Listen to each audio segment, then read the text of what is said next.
नमस्कार मित्रांनो, आजच्या व्हिडिओमध्ये आपण पिठोरी अमावस्येची कहाणी म्हणजेच कथा बघणार आहोत.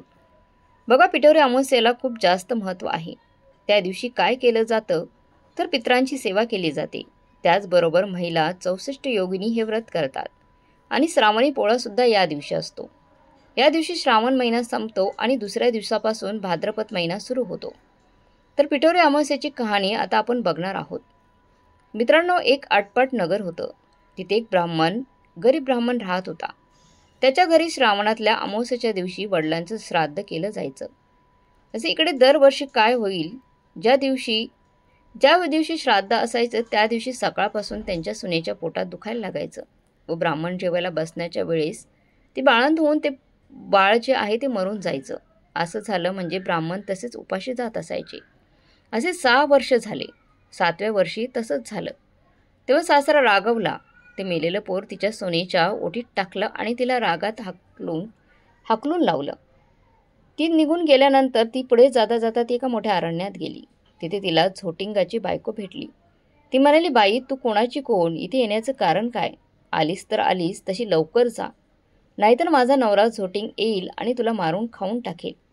आता झोटिंग तेव्हाच ब्राह्मणाची सून म्हणाली, तेवढं करताच मी इथे आली आहे. झोटिंगाची बायको म्हणाली, बाई, तू इतकी जीवावर उदार. तशी ब्राह्मणाची सून आपली हकीकत तिला सांगू लागली. ती म्हणाली, मी एक ब्राह्मणाची सून आहे. दरवर्षी मी श्रावणी अमावस्येच्या दिवशी बाळंत होते व माझं मुलगं मरण पावतं. त्याच दिवशी आमच्या घरी माझ्या आजी सासऱ्यांचं श्राद्ध असायचं. माझं असं झालं म्हणजे श्राद्धास आलेल्या ब्राह्मणांना जेवता येत नाही आणि आज सासऱ्यांचं श्राद्ध होतं. श्राद्ध होतच नाही. असं झालं म्हणजे श्राद्धास आलेले ब्राह्मण देखील उपाशीच राहतात. अशी 6 बाळंतपणं माझी झाली. 7व्या खेपेला सुद्धा असंच झालं. तेव्हा माझ्या मामांजांनी म्हणजे सासऱ्यांनी माझा राग आला आणि त्यांनी मला माझा बाप तुझ्या बाळंतपणामुळे 7 वर्ष उपाशी राहिलाय, तर तू घरातून चालती हो असं म्हणाले आणि मला हाकलून दिलं. असं म्हणून ते मेलेलं मुलगं त्यांनी माझ्या ओटीत घातलं आणि मला घरातून हाकलून लावलं. नंतर मी इथे आले. आता जाऊन तरी काय करायचं असं म्हणून ती रडू लागली. तशी झोटिंगाची बायको तिला म्हणाली, बाई, तू भिवू नकोस, घाबरू नकोस, अशीच थोडी पुढे जा, तिथे तुला एक शिवलिंग दृष्टीस पडेल. बेलाचं झाड लागलेलं असेल, तिथे एका झाडावर बसून राहा. रात्री नागकन्या, देवकन्या, 7 अप्सरा बरोबर घेऊन तिथे पूजेला येतील. पूजा झाल्यावर खीरपुरीचा नैवेद्य दाखवतील आणि अतिथी कोण आहे म्हणून विचारतील. असे झाल्यावर मी आहे असे म्हण. त्या तुला पाहतील, कोण कुठची म्हणून चौकशी करतील. तू सगळी हकीकत त्यांना सांग. ब्राह्मणाच्या सुनेने बरं म्हटलं आणि तिथून ती उठली, पुढे गेली. ते एक बेलाचं झाड तिने पाहिलं. तिथेच उभी राहिली. इकडे तिकडे ती पाहू लागली. तिला तिथे एक शिवलिंग दृष्टीस पडले. तसे ती शेजारच्या झाडावर बसून राहिली. इतकी रात्र झाली तशी नागकन्या आणि देवकन्या आणि 7 अप्सरा सुद्धा आल्या. त्यांनी त्यावेळेस शिवलिंगाची पूजा केली आणि नैवेद्य दाखवला. अतिथी कोण आहे म्हणून विचारलं. तेव्हा ती खाली उतरली. मी आहे म्हणून म्हणाली. तेव्हा सगळ्यांनी मागे पाहिलं. त्यांना आश्चर्य वाटलं. ती कोण कुठली म्हणून चौकशी केली. तिने मग सगळी हकीकत त्यांना सांगितली. नागकन्या, देवकन्या तिच्या मुलाची चौकशी केली. तेव्हा अप्सरांनी ती दाखवली.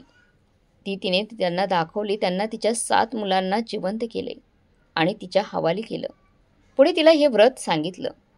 64 योगिनीची पूजा करायला सांगितली आणि मृत्यूलोकी हे व्रत प्रकट करायला सांगितलं. तशी तिने विचारलं, ह्याने काय होतं? अप्सराने सांगितलं की हे व्रत केलं म्हणजे मूलबाळ दगावत नाही, सुख समाधानाने राहता येतं. पुढे ती त्यांना नमस्कार करून निघाली. ती आपल्या गावात आली. लोकांनी हिला पाहिलं. ब्राह्मणाला घरी येऊन सांगितलं, भटजी, तुमची सून घरी येत आहे. त्याला ते खोटं वाटलं. अर्धघटकेन पाहू लागला. तो मुलबाळ दृष्टीस त्याला पडू लागली. पाठीमागून सुनेला पाहिलं. तसं तो उठला आणि घरात गेला. मूठभर तांदूळ, तांब्याभर पाणी आणलं आणि तांदूळ सुनेवर आणि मुलांवरून ओवाळून टाकले. हातपाय धुवून घरात आले आणि त्यांनी सुनेला सांगितले की काय झालं ती हकीकत मला सगळी सांग. त्या सुनेने ती सर्व हकीकत तिने तिच्या सासऱ्यांना सांगितली. पुढे सर्वांना मग आनंद झाला आणि मुलाबाळांसह सुखाने ती नांदू लागली. ही 7 उत्तराची कहाणी 5 उत्तरी सफल संपूर्ण ही होती. पिठोरी अमावस्येची कहाणी. पिठोरी अमावस्येला 64 योगिनीचं व्रत केलं जातं. 64 योगिनी व्रत हे आपल्या मुलाबाळांच्या सुखसमाधानासाठी केलं जातं. त्याचबरोबर आपल्या मुलांमध्येही प्रत्येक आईवडिलांना वाटत असतं की चांगले गुण असावेत, त्यांच्यात जे गुण असावेत ते अवगत असावेत आणि आपली मुलं चांगल्याच मार्गाला लागावी. तर त्यासाठी स्त्री 64 योगिनीचं पूजन करत असतात.